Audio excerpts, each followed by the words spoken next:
My husband doesn't touch me on our wedding night. He claims he's too tired and asks me to wait. Then he sneaks into the basement in the wee hours of each night. Whenever he returns, he needs to shower to wash away an indescribable smell. I ask him what he does down there, and he tells me he works out. Why would anyone work out in the middle of the night? I can't take it anymore. One night, I decide to sneak into the basement to see what's going on down there. He chases after me and grabs my pajamas, roaring, "Come back up here. I'll divorce you if you step foot down there." Clutching the railing, I began to tremble with anger. My parents had spent a huge chunk of their life savings to purchase this small villa for me as my marital home. This was my home, so why wasn't I allowed to enter the basement? Not just that, but as my husband. How dare he spit such venomous words at me? I took a deep breath to get my fury under control. "Alex, how could you speak to me like this?" Alex kept a death grip on my pajamas. "Honey, let's go upstairs first. I'll explain everything once we get back to the bedroom. Can't you explain things now?" I pointed toward the pitch-black basement. "Why can't I go down there? Do I not have the right to do so? I'm working out these days, and I keep my prized equipment downstairs. However, you can't see them yet." Alex walked to the bottom of the stairs, standing in my way. "Why not?" "Because it's not the right time yet. When the time is right, I'll definitely." My stomach sank. I took another deep breath, trying to calm my emotions. "If that was the case, why did you have to say those harsh things when you came running after me just now?" I just got a little worked up. Besides, you know what kind of person I am. I have a sharp tongue, but I'm a softie inside. Chuckling coldly, I turned to walk upstairs as if a man was capable of having a sharp tongue and a soft heart. Fine. I'd wait until he went to work tomorrow to go downstairs and find out what was going on. After returning to bed, I tossed and turned, unable to fall asleep. Something fishy was going on in the basement, and it must be something big. Could Alex be hiding a shameful secret? I turned to look at him. It seemed like he wasn't able to fall asleep either. He stared at the ceiling with his eyes wide open, looking like there was something on his mind. The moonlight illuminated his defined side profile, making him look incredibly handsome. His muscular body made him look even more alluring. Thinking back to the time when he pursued me, I had been so excited and could hardly believe it. He was so handsome, while I was just a plain Jane. Just what did he like about me? He told me that he liked my gentleness and quietness, as well as my unique presence. I believed him. However, if that was true, then why did he now? After all, I was his young, sweet wife. We hadn't even made it past our honeymoon yet. Was this normal? At last, I couldn't hold back anymore. I reached out to caress his face. "What are you doing?" As if he'd been shocked, he rapidly shrunk back to his side, glaring at me with disgust. He was looking at me the same way people regarded beggars or dirty stray dogs. Having come to a realization, I flipped over angrily. However, I couldn't swallow my rage. If he didn't have feelings for me, why did he pursue me? Why did he get into a relationship with me? With these thoughts in my head, I suddenly turned around again. Glowering at him, I said, "You said that we can't do it for now because of your health reasons, which I can understand. But all I did was touch you with my hands. Why did you react so drastically? I've told you countless times that I have a psychological disorder. I'm looking for a psychologist now, so you have to be patient and wait for me." Alex picked up his phone and gently patted my shoulder with it. "Honey, please wait for half a year longer. After 6 months, I promise I will love you properly." He couldn't even use his hands to touch me and had to do it with his phone. Was I that dirty? How could I believe his words? However, I didn't have any other choice but to wait for now. Sighing quietly, I flipped over. Come to think of it, I had given my husband everything since we started dating. I had fulfilled all of his wishes. He'd said he liked watches, so I'd bought him a luxury watch that cost 6 figures. He'd said he liked to travel, so I'd gone around the globe with him. He'd said he wanted to make money through investments, so I'd lent him money to learn how to invest. In other words, so long as he wanted something that I could provide, I never held back. However, after we became newlyweds, this was what I got in return. This was all because of that basement. I hated the basement. Even if I had to turn it upside down, I was going to find out the truth. The sun was up. As usual, I made Alex's favorite breakfast. Yet he still remained indifferent. He ate quietly without saying a word. To me, it felt like I wasn't his wife, but his maid. After breakfast, I drove him to work. We both worked in sales at the same perfume company. After parking the car, I strode into the office. Once he was gone, I left a colleague with some instructions before quickly leaving the office. I didn't take the car, but instead called a cab to drive me home. Flinging open the main door, I crossed the living room as quickly as I could and rushed toward the basement. However, when I arrived, I was dumbstruck.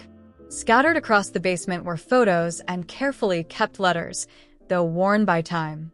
The face of the woman in each picture was beautiful and serene, but it left me feeling uncomfortable, like I didn't belong. She looked happy, caught in candid moments with Alex, the man who was supposed to be my husband. My chest tightened as my eyes scanned the pile of memories from a life I hadn't even known existed. I stopped in front of a framed photo, deliberately tucked away on one of the higher shelves. The frame was simple but well-maintained, as if he had taken care to preserve that moment. In the picture, he stood next to her, wearing a smile I had never seen him give me. It was genuine, full of life, not the tired, forced smile he occasionally threw my way. Next to the photos, a pile of letters caught my eye. I picked one up with trembling hands and began to read. The handwriting was delicate and flowing, clearly from a woman deeply in love. The words spoke of shared dreams, plans for the future, and unconditional devotion. With every line, my heart shattered a little more. These were words Alex had never spoken to me. Worse yet, many of the letters had replies written on the back, in his handwriting. He had loved her too. I took a deep breath and continued to sift through the letters, growing more nauseous with every piece I read. It didn't take long to find the last ones. The hopeful, loving tone had turned into words filled with pain and goodbyes. They had broken up. But judging by this shrine in the basement, Alex had never truly let her go. Then I found it. A journal. The first pages were scribbled hastily, almost illegible, but the writing grew clearer as I flipped through it. I hesitated to open it, but curiosity and pain got the better of me. The words were raw, a disturbing reflection of the obsession he had for her. He wrote about how she was the only one who had ever understood him, how she gave his life meaning. But as I read further, I found something even more gut-wrenching. He wrote about me. Life put me with her. One entry read, "She's not who I wanted. She never will be. But maybe I can come to terms with it over time." I felt my knees go weak. I wasn't his first choice. I was a consolation prize. Every gesture of affection, every kind word he'd ever given me, it was all an attempt to fill the void left by someone else. I kept reading, my breath heavy. Our wedding was a mistake. I should have waited. I can't deal with the idea of having a honeymoon with her. That was a dream I was supposed to live with Elena. That name, Elena, burned into my mind like a brand. Now I knew who she was, the woman who had occupied every corner of his heart while I struggled to find a place in his thoughts. Every line I read confirmed the same truth. Alex had never loved me. He was only running from the pain of losing Elena. It wasn't about me. He was broken, stuck in the past, and I was collateral damage in his inability to move forward. Then I heard footsteps upstairs. My body froze. He was home. Panic surged through me as I quickly closed the journal and put everything back where I'd found it, though my heartbeat was so loud it felt like he could hear it from the next room. I shut the basement door carefully and went up the stairs, trying to act as if nothing had happened. Alex found me in the hallway. "You're still here? I thought you went to work." His tone was neutral, but there was a suspicious glint in his eyes. I forced a smile. I wasn't feeling well, so I stayed home to rest. He nodded but studied me for a few seconds longer than usual before heading to the bedroom. I waited until the door closed before grabbing my phone and texting my closest friend. I needed a plan. I needed to leave. The rest of the day passed in silence. I pretended to be sick, but my mind was racing. He had used me. I was nothing but a ghost in his house, living in Elena's shadow. I couldn't decide what hurt more, the disdain he'd shown me, or the realization that he had made me believe I was the problem all along. That night, when Alex finally fell asleep, I slipped out of bed and returned to the basement. This time, I grabbed the journal and a few of the most revealing letters. This wasn't just about confronting him. I needed to protect myself. This wasn't love. This was cruelty. As I tucked the letters into my bag, I made a promise to myself. This wouldn't end here. I had already wasted too much time with a man who was incapable of loving me. The words from that diary still echoed in my mind as I decided what to do. I needed answers, and I knew exactly where to start. If Elena was the centerpiece of this twisted puzzle, then she had to know the truth. I wasn't entirely sure what I was expecting to find, but one thing was clear. I couldn't keep living in the shadow of a woman I didn't even know, with a man who had used me so cruelly. After some online digging, I found out where she worked.